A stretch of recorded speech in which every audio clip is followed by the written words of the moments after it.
Picture this. You're in line at the grocery store, and the person ahead of you is somewhere in their 70s, paying with a card that's clearly seen a lot of use, wearing a coat that looks at least 10 years old.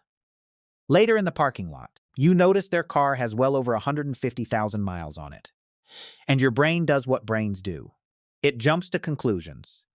You figure they're barely getting by. You figure retirement hasn't been kind to them. You might even feel a pang of sympathy. Then you find out they're sitting on $2.5 million. That's not a made-up scenario. It's essentially the finding of every serious study ever done on real millionaires. The people who actually accumulate wealth, who reach retirement with more than enough and never have to think twice about money, almost never look the way we've been trained to expect rich people to look. And here's the part that took a long time to really sink in. It's not simply that these people avoid flashy purchases. At some point, quietly and deliberately, they made a decision to stop buying certain things altogether. Not because the money wasn't there, because they'd worked out that those particular purchases were never worth the cost in the first place. A huge amount of time has gone into studying why some people build serious wealth while feeling completely relaxed about money, while others bring in similar incomes and still feel stretched thin every month.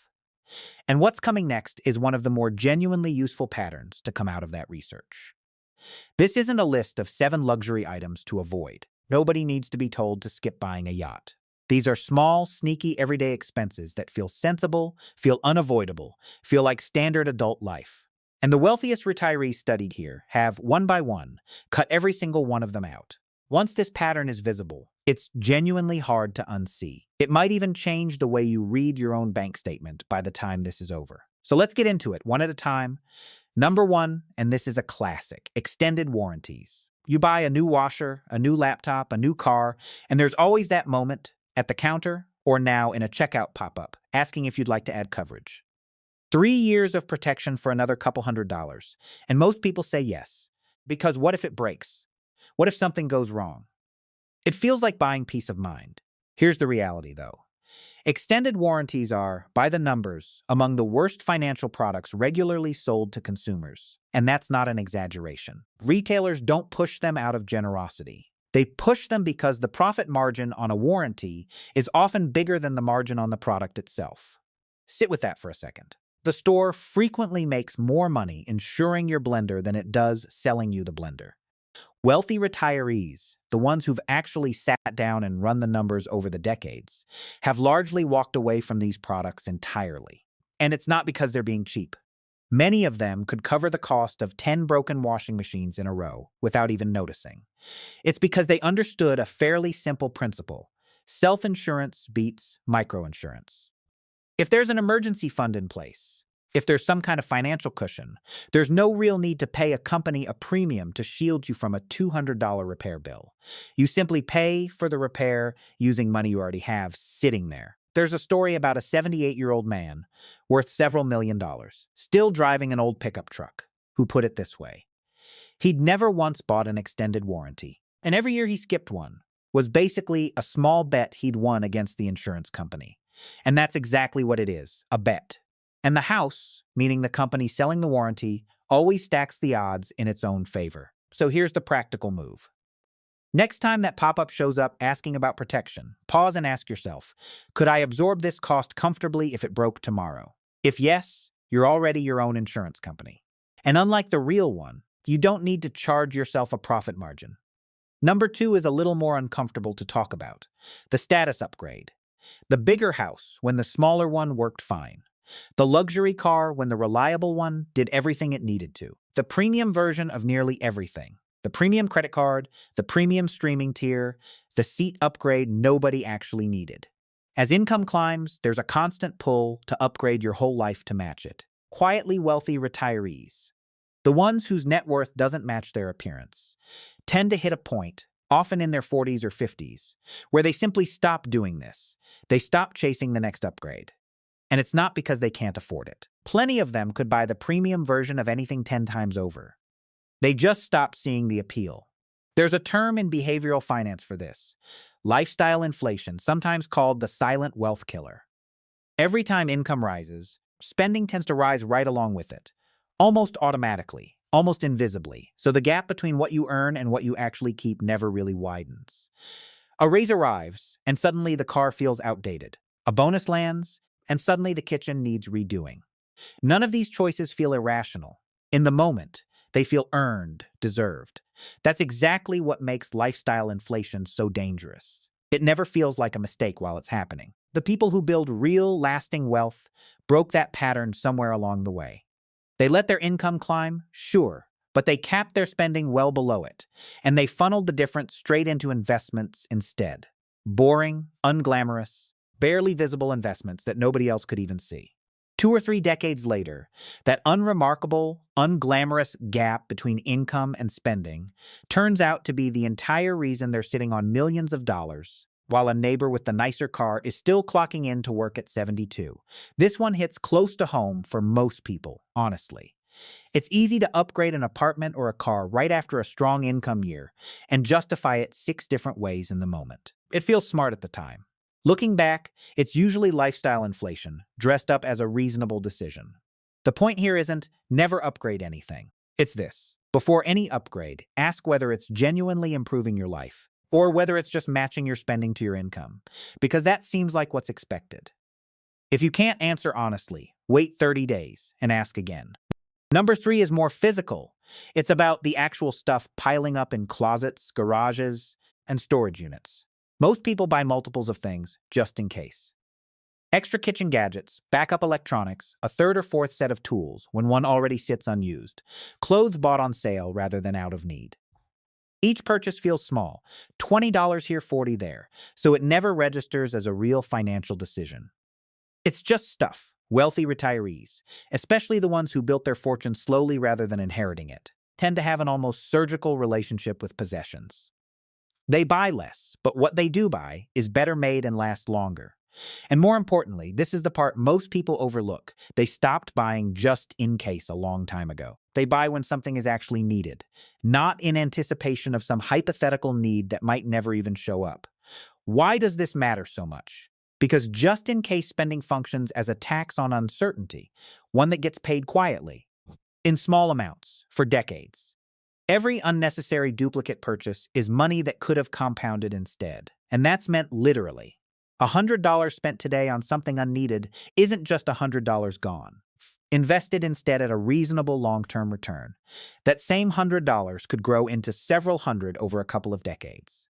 Multiply that across every just-in-case purchase over 30 or 40 years, and the picture starts to explain how ordinary earners end up with extraordinary wealth, and how people earning identical incomes end up with a garage full of clutter and a bank balance that never grows. There's a psychological piece to this too. Owning less just in case stuff means less clutter, less decision fatigue, and less of that low-grade background stress that comes from managing possessions you didn't really need in the first place. Most people don't fully register how much mental weight all that extra stuff carries until it's actually gone. This isn't a call for extreme minimalism, it's just a pause before the purchase. Am I buying this because I genuinely need it? Or because I'm insuring myself against a future that probably won't unfold the way I'm picturing it right now? Number 4 tends to surprise people. At some point, wealthy retirees stop paying for a lot of the standard retail financial products most people assume are simply part of investing. High-fee, actively managed mutual funds. Expensive advisory relationships that take a cut of assets without delivering returns that justify the cost, complicated annuities sold with big promises and dense fine print. Here's the pattern. Early on, most of these people did pay for that stuff because they didn't know any better yet, same as everyone else. But at some point, usually after enough reading or one uncomfortable conversation with a fee-hungry advisor, something clicked.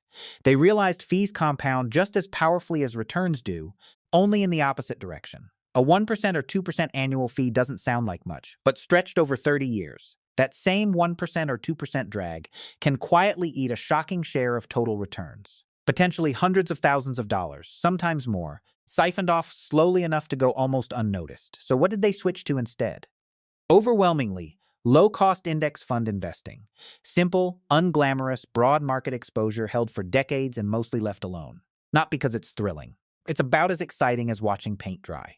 But because it works, and it doesn't quietly drain the future version of you through fees. This isn't a blanket claim that all financial advice is, to be clear. A good fee-only advisor, paid a flat rate for genuine planning, can be worth every single dollar, particularly for complicated situations. The distinction wealthy retirees eventually learn to draw is between paying for real expertise and paying an ongoing toll simply for having money parked somewhere. If there's one action to take from this section, it's this. Go check the fees on whatever you're currently invested in. Most people have genuinely never looked. It takes about 10 minutes, and it might turn out to be the most valuable 10 minutes spent all year. Number 5 is probably the most relatable because it's so small it barely registers.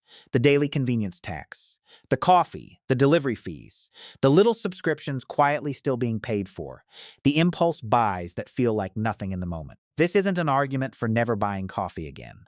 That advice is tired and a little condescending. What actually changed for these retirees is that they got ruthlessly intentional about which small recurring expenses genuinely added value to their day. Which ones were just friction-reducing habits, quietly draining money, without adding much real happiness?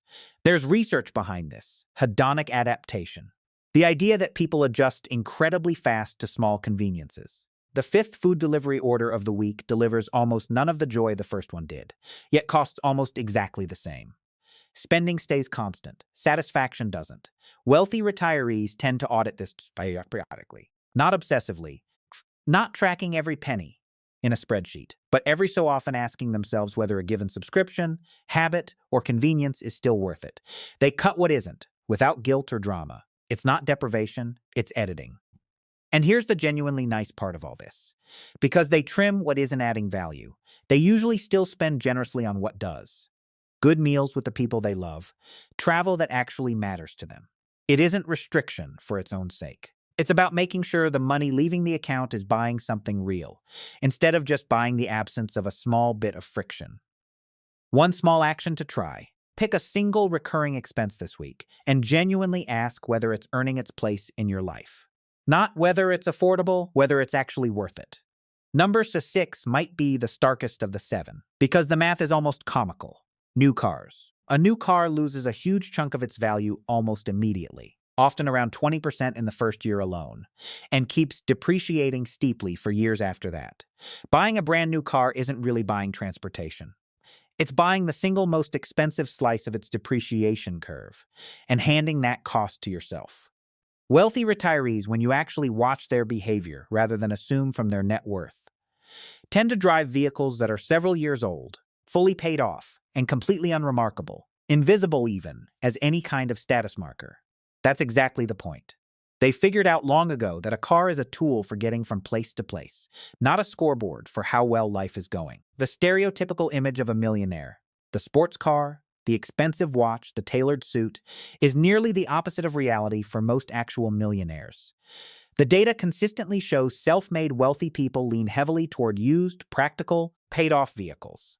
Meanwhile, plenty of the people driving the flashiest cars on the road are financing them at steep interest rates, stretched thin, image-rich, and cash-poor underneath it all. This isn't a case for never buy a new car ever. Sometimes there's a perfectly good reason to. It's really about separating two very different questions. What do I actually need to get around reliably? Versus, what do I want people to think when they see me driving it? A surprising amount of financial damage happens when the second question gets answered, while a person believes they're really answering the first. The 7th and final one is less about money and more about identity, and it might be the most important of all. Wealthy retirees stopped buying things to prove who they used to be, or who they once thought they were supposed to become. A lot of spending, looked at honestly, isn't really about the present moment at all. It's about funding an old identity. The version of yourself from 10 years ago who wanted to be seen a certain way, or the arrived, successful, made it version imagined for some future date.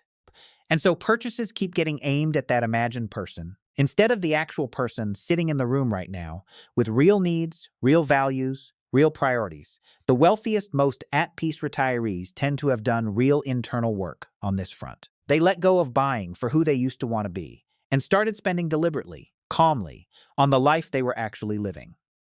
That shift alone wipes out an enormous amount of unnecessary spending. because so much of what gets bought is really just costume for a character no longer even being played. It's a strange thing to bring up in a finance script, but it's genuinely the thread running underneath every one of the other 6 habits: the warranty, the upgrade, the clutter, the fees, the daily conveniences, the car. Underneath all of it is usually some version of buying for an imagined self instead of the real one.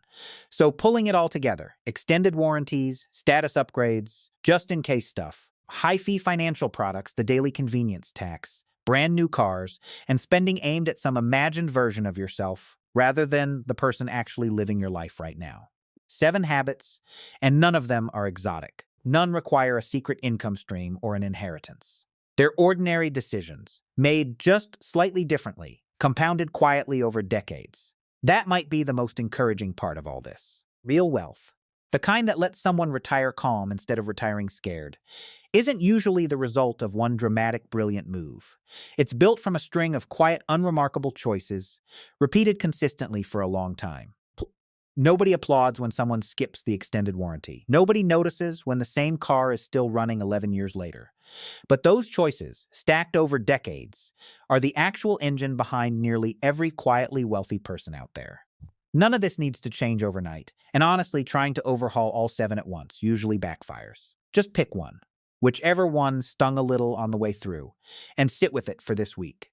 Not out of guilt, out of curiosity. Because the point was never to spend less simply for the sake of spending less. It was always about spending on purpose, so that decades from now, you're the person in the checkout line that absolutely nobody suspects is sitting on a couple $1,000,000. Because a whole lifetime was spent buying only the things that were actually worth it.